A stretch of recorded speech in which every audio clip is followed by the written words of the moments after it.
আমাদের মধ্যে যদি বারবার হাই আসে তো দেখতে হবে যে কোন কারণে, কি অলসতা ক্লান্তির কারণে, নাকি শয়তান এটি সৃষ্টি করেছে।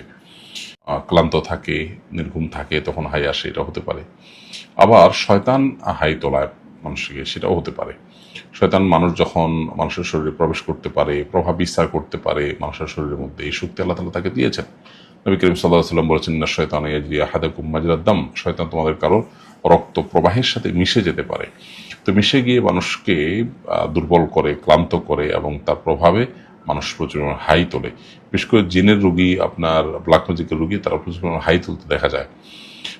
এই হাই তোলাটা ভালো করে বিষয় না, এটা শয়তানের তরফ থেকে হয়ে থাকে। তো আমাদের নামাজের মধ্যে যদি বারবার হাই আসে তো দেখতে হবে যে কোন কারণে, কি অলসতা ক্লান্তির কারণে, নাকি শয়তান এটি সৃষ্টি করেছে।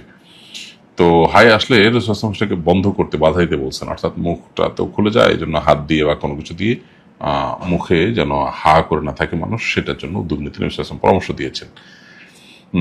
হাই দূর করার জন্য এটাই পরামর্শ যে তিনি বন্ধ করতে গেলে বা অন্য সিরিয়াস কোনো বিষয় ভাবতে গেলে ইনশাআল্লাহ হাই তার কেটে যাবে।